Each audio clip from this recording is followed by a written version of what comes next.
Hello guys, good noon na day, padung na udto. And by the way, kamusta na mo diha? Oh, di ba? And it's almost middle of May na. Kamusta mo itong mga mamistahay na ito diha? Oh, katong mga kuan. Happy na ba back to school 1 month ago. So, ano yung itong kuan, amigo-miga diha na nagbakasyon, enjoy lang yun mo. Oh, di ba? So, atong country karon medyo gubot kayo. We're getting exciting times in politics, I guess. So, yesterday, where na-impeach si Sara Duterte sa House of Representatives, and it's gonna be transmitted sa Senate. And sa Senate, exciting times because nag-change na sa silang leadership. This time, si Soto gilisa ni Alan Peter Cayetano, who is a lawyer pero wala nag-pro Sara mas Alan Peter ganida siya ba ito'y Vice President na nidagan guyog ni Rodrigo Duterte. Oh, diba? Exciting. So nakuha na sa nilang majority, but let's see kung sa man magpadayon man islas impeachment, kung sa man ilang trip why impeachment. And exciting sa siya kuhan kasi katawas tata kay si Bato kuno gadagandagan. Oh, katawa siya. Gigog ko just mga taga-NBI. Kapit ko madagma taon si Senator Bato de la Rosa. Pero dito naman sa Senate puyo. And hindi siya warrant sa ICC. Hindi man siya ganahan mo kuyog ni Papa Rudy Duterte. Hindi man siya ganahan mo uban dito sa The Hague. Para tayo kuyog si President Rodrigo Rua Duterte, former president. Mana nagdaggan ko no hapit ko dagma na pagitay ko sa sada nilakila kay gidakop sa NBI na sa kunang iyang sa taga Sergeant at Arms sa Senate ambot sa doy ano di ba say drama dito sa squad. So mana, exciting times ahead na sa laing problema. Pero na sa laing bikil-bikil ba. Anyway, nisaka na sa ng gasolina, nimubo ang diesel. Paano ni Ron? Kay ang Iran maggubot gihapon ko no. Ano magdili ganahan making amigo ay digis lang magkauyon sa Amerika, of course. Lalim na mga negotiation pero lagi. So unsaw ni ay tabo pagkagubot paghapon, di ba? Mali pumunta na gubot paghapon ang atong kaso or ang kalibutan for that matter. Pero sige lang. Tingog pa niya itong cellphone.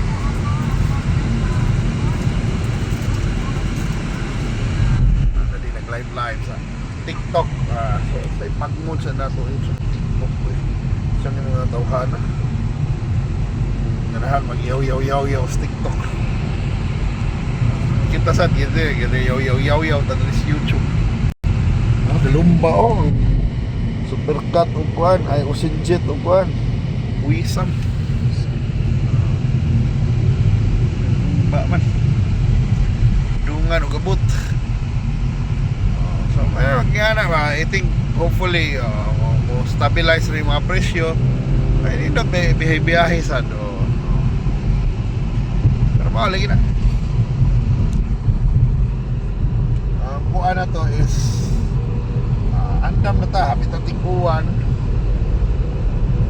Ganing hinihinay lang tas kuan.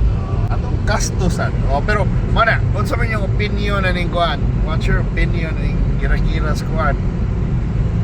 Kaning gira-gira na nun, kaning away-away sa politika ng Pilipinas. Kaning murag kuan ni, kumbati ni.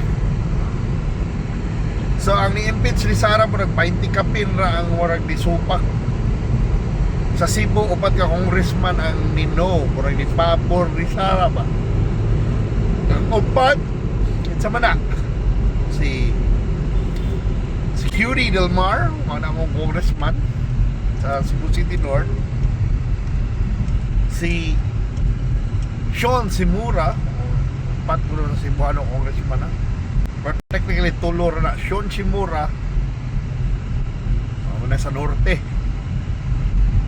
O si Garcia, kanang wife ni Pablo John Garcia. Silang Geofrasco tingin dito ni Juan. Of course, appeal man sa leadership sa Congress, so impeach yun na. Ang ikaw pati si Girly Veloso, pero party list din siya. Diba? So mani atong tanaw noon sa mahitabo ang mga nagno kasagaran to, mga Duterte, mga sila Bragasa, diba? Yan pila ka Duterte di congressman.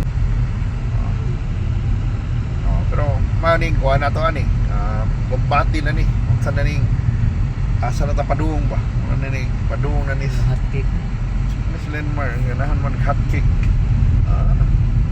Mana ni kuan ba mana ni impeachment ba ni o di kay bawo na ta ni daghan kining babag-babag.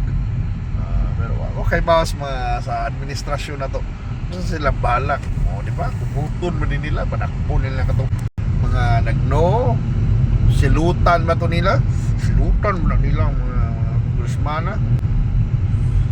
di ba ya kung kanisa di mo succeed kung lain na mga presidente kung si Sara ang mga presidente silutan sa pagkanin niya itong nag-impeach niya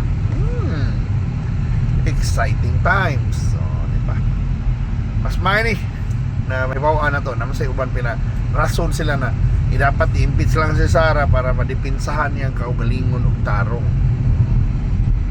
Pwede sad, bright sa tubag. Pero in reality mo ni, this is a political exercise. Kung sanay sa kasabutan karon sa grupo nilang Vice President Sara, paligid ni problema ng we oppress people ba? Kana bang yan, magbinaslanay ni. Di ba? Sa una para sa uban gidaog-daog us Lenny ni President Rodrigo Rua Duterte PRRD ya karon paano sa na ang bagong habit na daog-daog na sa ng vice sama ning nahitabo ron si Sara di ba manang bati na practice nang ingana I think mas maayo tingali na lang kung pareho sa Amerika na dapat ang vice o ang presidente parehong partido usar ilang daganan anong sila ra magpares kay kaapoy kaningala na politika